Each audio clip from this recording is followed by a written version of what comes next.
ህወሓት ያላሰበው ጉድ መጣ። ጦርነት በቃን ያሉ የአርሚ አዛዦች ማፈግፈግ ጀመሩ። ከመንግስት ጋር ንግግር የጀመሩ ስለመኖራቸውም ተሰምቷል። ታጣቂ ኃይሉ በህወሓት ላይ ድል ቀናኝ አለ። የሀውዜን ከተማ አስተዳደር ደግሞ አስቸኳይ መግለጫ አውጥቷል። የጠቅላዩ ድንገተኛ የፓርላማ ቀጠሮ። ጠቅላይ ሚኒስትር አብይ በመጪው ማክሰኞ ለፓርላማ ንግግር እንደሚያደርጉ ሲሰማ ብዙዎች ጉዳዩ ከህወሓት የወራ ሙከራ ጋር እያገናኙት ይገኛሉ። ህወሓት ታማኝ ናቸው ብሎ ያሰባቸውን ተዋጊዎችንና የጦር አዛዦችን ተማምኖ ጦርነት ቢከፍትም ድንገተኛ ዱብዳ ገጥሞታል። ጦርነት በቃን ያሉ አዛዦች ማፈግፈግ የጀመሩ ሲሆን ከመንግስት ጋር ንግግር የጀመሩ ስለመኖራቸው መሰማቱ ደግሞ የህወሓትን አመራር ያስደነገጠ ሆኗል። በዚህ መሃል ደግሞ የህወሓትን አገዛዝ በመቃወም ወደ ሀራ መሬት ወርዶ የትጥቅ ትግል እያደረገ የሚገኘው ቡድን በህወሓት ቁጥጥር ስር የነበሩ ቦታዎችን መቆጣጠሩን ይፋ አድርጓል። በአሁኑ መረጃ ሰዓታችን የነዚህንና ጠቅላይ ሚኒስትር አብይ በመጪው ማክሰኞ ለፓርላማ ንግግር ሊያደርጉ ስለመሆኑና እሱን ተከትሎ ስለተሰሙ ጉዳዮች በአሁኑ የመረጃ ሰዓታችን ወደ እናንተ የምናደርስ ይሆናል።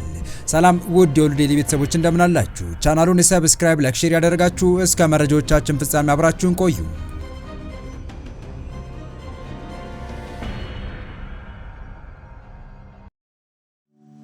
25% ቅናሽ ከቪስኮ ዲፕሎማቲክ አፓርትመንትስ። የአዲስ አበባ ማዕከል በሆነ ቁጥር 1 ሳይት ያለቁ 2 ቤዝመንት ፕላስ ግራውንድ ፕላስ 18 ከቴራስ ጋር ሲሆን እንደዚህ ጥንቅቅ ተደርገው የተገነቡ ባለ 3 ሌግዠሪ አፓርትመንት ቤቶች የሚገኙት መስቀል ፍላወር ናዝራ ሆቴል ጀርባ በአራቱም አቅጣጫ ከበቂ በላይ መግቢያ ያለው ዲፕሎማቶች የታዋቂ ሰዎች መኖሪያ በሆነ አካባቢ ነው። ባለ 3 መኝታ በ153 እና በ167 ካሬ ያለቁ ዲጂታል ኢካርታ ያላቸው ቤቶች እንዲሁም ቁጥር 2ኛው ሳይታችን ኦሎምፒያ ጋዜቦ ዋሽንግተን አደባባይ አጠገብ አስፋልት ዳር በግንባታ ሽያጭ ላይ ሲሆን ሞሉ 3 ቤዝመንት ፕላስ ግራውንድ ፕላስ 25 የሆነ የንግድና የመኖሪያ ቅይጥ ግንባታ የያዘ ነው። 20% ቅድመ ክፍያ፣ ተመራጭ ቦታ እስከ 25% ቅናሽ ይዘንላችሁ መጥተናል። ለተጨማሪ መረጃ በ0912 03 5489 ይደውሉልን። ቪስኮ ሪል ስቴት የታማኝነት ምልክት። በትግራይ ነገሮች እያደር ይረግባሉ ተብሎ ቢጠበቅም በተቃራኒው መክረራቸውን ቀጥለዋል።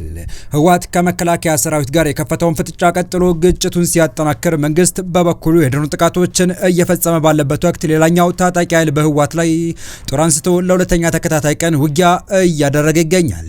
በትላንትናው ዕለት በደቡብ ምስራቅ በኩል መነሻውን ከአፋር በማድረግ በህወሓት ላይ 3 ክፍለ ጦሮችን በማንቀሳቀስ ጥቃት የከፈተው ራሱን የትግራይ ሰላም ኃይል ብሎ የሚጠራው ታጣቂ ቡድን ተጨማሪ ወታደራዊ ይዞታዎችን ከህወሓት ሰራዊት እጅ መንጠቁን አስታውቋል።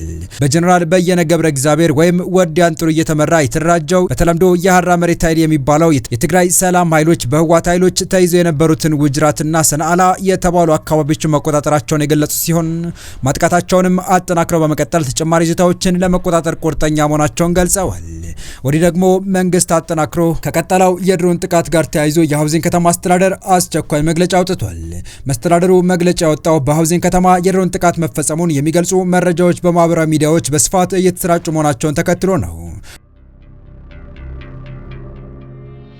ሆኖም መረጃው ሐሰት ነው ተብሏል። የሀውዜን ከተማ አስተዳደር ከደቂቃዎች በፊት ባጋራው መረጃ በከተማው የድሮን ጥቃት እንዳልተፈጸመና የሚሰራጩ መረጃዎችም ሐሰት መሆናቸውን ገልጿል። ይህ በእንዲህ እንዳለ ጠቅላይ ሚኒስትሩ ማክሰኞ ለፓርላማ ማብራሪያ ሊሰጡ ቀጠሮ መያዛቸው ተሰምቷል። ጠቅላይ ሚኒስትር አብይ አህመድ በመጪው ማክሰኞ ጥር 26 ቀን 2018 ዓ.ም የመንግስትን የ2018 በጀት ዓመት የ6 ወራት የእቅድ አፈጻጸም ሪፖርት ለህዝብ ተወካዮች ምክር ቤት ያቀርባሉ ተብሏል። በወቅቱ ከምክር ቤቱ አባላት ለሚነሱ ጥያቄዎችም ማብራሪያና ምላሽ እንደሚሰጡ ይጠበቃል። በቀጣይ መረጃ ህወሓት ታማኝ ናቸው ብሎ ያሰባቸውን ተዋጊዎችንና የጦር አዛዦችን ተማምኖ ጦርነት ቢከፍትም ድንገተኛ ዱብዳ ገጥሞታል። ጦርነት በቃን ያሉ አዛዦች ማፈግፈግ የጀመሩ ሲሆን ከመንግስት ጋር ንግግር የጀመሩ ስለመኖራቸውም መሰማቱ ደግሞ የህወሓትን አመራር ያስደነገጠ ሆኗል። የአርሚ 11 አዛዥ ሌተር ጀነራል ፍስሐ በየነ እጅ ለመስጠት ከመከላከያ ጋር ንግግር መጀመራቸው ተሰማ። ህዝቡ ውጊያ እየተቃወመ ነው። በጠለምት ግንባር የአርሚ 11 አዛዦች በሰላም እጅ ለመስጠት ከሀገር መከላከያ ጋር እየተነጋገሩ መሆኑ ተሰምቷል። ከተለያዩ አርሚዎች የሚከዱ ታጣቂዎች ቁጥር ከፍተኛ መሆኑ ተጠቅሶ ያለማቋረጥ ሪፖርት እየቀረበ መሆኑ ታውቋል። በቀደመው አደረጃጀት እስከ 40 ሺህ በአሁን ደግሞ እስከ 15 ሺህ ኃይል የሚያካትተውን አርሚ የሚመሩት ሌተር ጀነራል ፍስሐ በየነ እጅ ለመስጠት ንግግር መጀመራቸውን ያስታወቁት ለመኮንኑ ቅርብ የሆኑ አብረዋቸው ያሉ መካከለኛ አመራሮች ናቸው። በምዕራብ ጠለምት ግንባር ጥቃት ከሰነዘሩት የአርሚ 11 ኮሮች መካከል 2 ኮሮች ሙሉ በሙሉ በሚባል ደረጃ መበተናቸውም ሌተር ጀነራል ፍስሐ በየነ ወደ ሰላማዊ መንገድ እንዲመጡ ምክንያት እንደሆናቸው መረጃው መረጃውን ካካፈሉ ወገኖች ለመረዳት ተችሏል። መኮንኑ ወደ ሰላም መንገድ ሲመጡ ከትግራይ ሰላም ኃይሎች ጋር ስለመቀላቀላቸው ለጊዜው የተባለ ነገር የለም። የሀገር መከላከያም በጉዳዩ ዙሪያ ምላሽ ለማግኘት የተደረገው ሙከራ አልተሳካም። መከላከያ በተደጋጋሚ የሰላም መንገድ ለሚመርጡ አቀባበል እንደሚያደርግ ኃላፊዎቹ በተደጋጋሚ ሲናገሩ መስማት የተለመደ ነው። በሌላ ዜና ከአርሚ 35 እየከዱ ያሉ ታጣቂዎች ቁጥራቸው መጨመሩ ተሰምቷል። የሚከዱ ታጣቂዎች መበራከት ያሳሰባቸው የአርሚው አመራሮች የታጣቂዎችም የመኖሪያ መታወቂያ ካርድ በመንጠቅ እንቅስቃሴያቸውን ማገድ ጀምሯል የተባለው መታወቂያው የተነጠቁትን በግዳጅ ካምፕ እንዲቀመጡ በማድረግ ላይ መሆናቸውም ተሰምቷል። የትግራይ ተቃዋሚ ድርጅቶች ህዝብ በተለይም ወጣቶች ጦርነት በትግራይ ምድር እንዳይደገም በከፍተኛ ሁኔታ ጥሪ ሲያስተላልፉ በመቆየታቸው ያለፈው ጦርነት ጠባሳ የከፋ መሆኑን በቀላሉ ሊረሳ ስለማይችል በተለይም የትግራይ ህዝብን ለማጥፋት ባለ በሌላ ኃይሉ ሲንቀሳቀስ ከነበረው የሻዕቢያ ኃይል ጋር በመሆን ትግራይ የጦርነት አውድማ ለማድረግ የተያዘው እቅድ በትግራይ ባስነሳው ተቃውሞ ሳቢያ ትነግ ድጋፍ እንዳጣ እየተገለጸ ነው።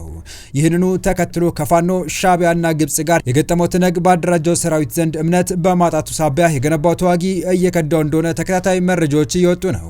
ከአዲግራት የተሰማው ዜና በተመሳሳይ ይህንኑ የሚያረጋግጥ ሆኗል። የአርሚ 15 4 የሻለቃ አመራሮች ጨምሮ ከ200 በላይ ታጣቂዎች ጥቃት እንዳይደርስባቸው ራሳቸውን በአነስተኛ አሃድ ከፋፍለው መጥፋታቸው ተገልጿል።